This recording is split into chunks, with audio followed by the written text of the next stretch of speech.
Dr. Joseph Martin here. Our topic for discussion today is white holes and black holes, creation, destruction, and recreation. Now, this is coming from a particular series of points of view that we brought together from spiritual science and from physics, astrophysics, and cosmology. So we want to consider what white holes are and what black holes are. Now, we know that Stephen Hawking actually says that they can be one and the same. They're just different space-time orientations, and that may well be the case. We'd like to point out, first of all, though, in the 21st century, that part of the challenge in understanding white holes, black holes, and astrophysics, quantum mechanics, and cosmology is the level of consciousness that is used to understand these.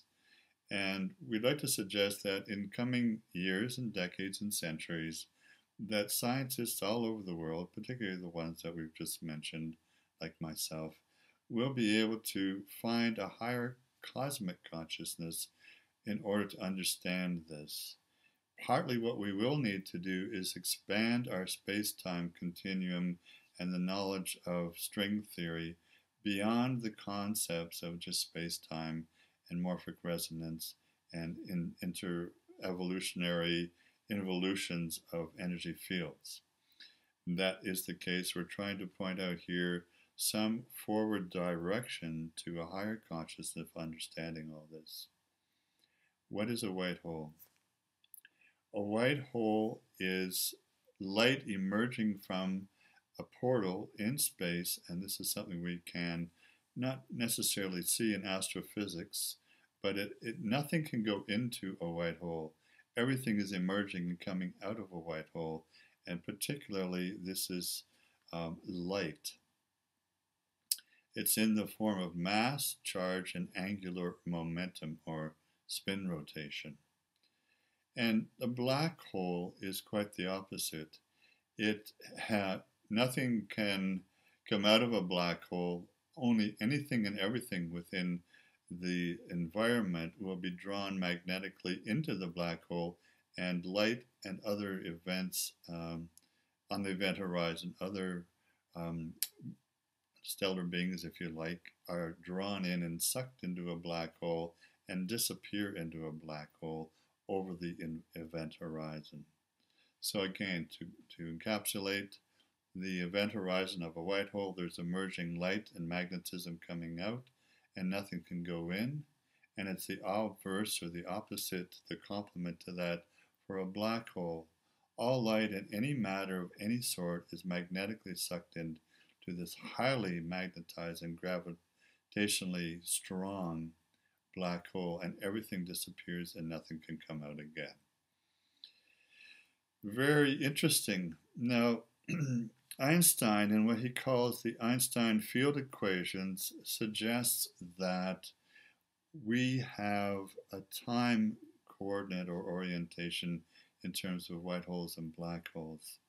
That every black hole had in its past timeline a white hole from which it emerged. So we can see that there's a process going on here which is a parallel to what we know in cosmology, in creation mythology, and particularly in Hinduism, the oldest religion or spiritual tradition on the planet. And that is this: there's a universal cosmic law of creation, sustaining or maintenance, and destruction. And beyond that, there is a recreation again, starting all over again. These eternal cycles, the return of the eternal cycles. I'll just point out briefly here that this cycle happens to everyone and everything in the known universe. Humans going through it, they're born, they live, they die, they reincarnate. Everything does, in the seasons, the plants, the flowers. Animals go through these birth, maintenance, death, and rebirth cycles as well. Societies and civilizations likewise. But these are all topics for our other videos you can watch. Back to white holes and black holes. They are the same thing in a way, only changing in time. They are the complement to one another, And different things go on in the experience of a white hole and a black hole. So we can say that we're now going to speak of spiritual science here and spiritual astrophysics, spiritual cosmology. These are emerging sciences where we're trying to put spirituality and science, particularly astrophysics and quantum mechanics, together in a new unified field theory. What we have in a white hole is out of the black energy or the dark energy of what we call cosmic consciousness in spiritual science, we have a forming out of the dark energy in the cosmic consciousness of dark matter. This is still potential matter. It's not yet created.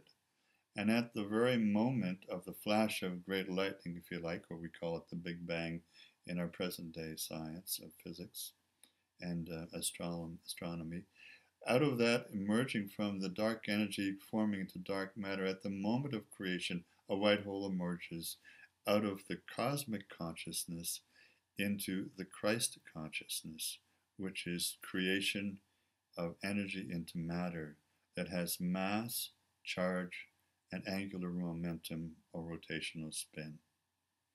More on that in a moment.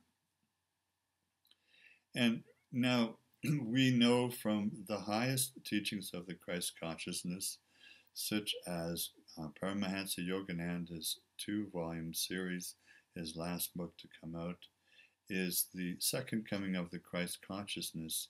Some of the underpinnings of the laws of creation and the laws of the universe are discussed in this book, and I highly recommend that you find these copies online, the 2 volumes, The Second Coming of Christ, Paramahansa Yogananda, the great author, yogi, scientist, scholar, mystic of the 20th century, who wrote the very, very popular book, Autobiography of a Yogi, my favorite book. And so what happens then in creation, in matter, in the Christ consciousness of this energy field, the white hole spreads out mass, charge, and angular momentum, showering the rest of space-time and higher dimensional realities with stars, galaxies, and on and on and on. These are the things that we study in astronomy and in physics. Everything has a life cycle to it, including stars and galaxies, planets, plants, trees, rocks, human beings. And so, likewise, do white holes and universes, in fact. The universes come into creation of light and they go. Now, in the Hindu tradition, we have this notion, the tripartite, greatest cycle of all creation laws, which is Brahma is the great creator. He sits on a lotus and he brings a universe into being with his light in his eyes. And it's the unmanifest, all-pervasive great love in his heart and consciousness that Brahma brings the love of the dark energy, so to speak, of the cosmic consciousness through the wormhole, the portal, if you like, into creation of a new universe, a new white hole, a whole new way of being in a new universe. And of course, there are many universes and many multiverses. We're just beginning to understand all these. And Brahma creates this new universe through the white hole. Vishnu, the sustainer, holds and maintains and allows this to evolve in time, space, motion, in terms of matter and reality in the Christ consciousness. And after that cycle is complete, and every cycle has its own timeline, then that cycle of that universe will go back into a black hole, move out of matter, move out of the Christ consciousness, and move into nothingness again, into the cosmic consciousness of dark energy. And it's all sucked in through the black hole over the event horizon, and that's the end of that. Until such time as the creator, in this case Brahma, and there are many different names to the same one creator of the universes, will decide to reformulate out of the dark energy of the cosmic consciousness, which we call the Father in the Gnostic Hermetic Christ terms, to create something for the Son, S-O-N, that's Jesus being one of the first great sons on planet Earth at least. And out of that will come another new white hole eventually, a new Christ consciousness, a new universe. So Brahma, Vishnu, and Shiva. Shiva is the destroyer, the one who ends the cycles, the one who ends the universe. And his counterpart in the feminine way is Kali, Shiva Kali, one being, the destroyer, destroying things purposefully and in a good way at the end of any and every evolutionary cycle. Well, I'm sure you're finding all this quite exciting, as I do myself. There's much more to be said on this, although we do want to make sure that we understand all these concepts.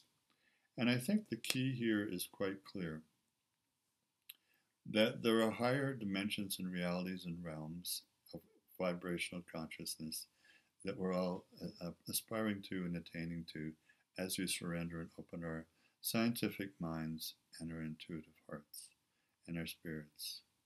And this is the key to understanding white holes and black holes, that these are cosmological and universal laws, just like the laws of physics or thermodynamics. These are cosmological laws that will import many new discoveries, innovations, and understandings of all sciences on all levels. This has been a very exciting time for us here as we're yearning to understand much more about all this. And you'll be able to see that there are parallels, symbolic and real parallels, between white holes and black holes in terms of your own consciousness as you emerge with a new creation consciousness in your own heart and mind and soul. And you realize that there's new ways of yourself being, that you can rediscover ways of letting old parts of yourself and consciousness die and be destroyed purposefully, so that you can be recreated in your own unique link with the cosmic consciousness of the Father in the source of all that is, and come to a new resurrected rebirth, if you like, a recreation of yourself in co-creation with Source. And further videos we will discuss lots more on white holes and black holes, and we hope that you have an enjoying time moving beyond the concepts that they give us in the schools to find some deeper, higher meaning and purpose of these higher consciousnesses. All my love, Dr. Joseph Martin.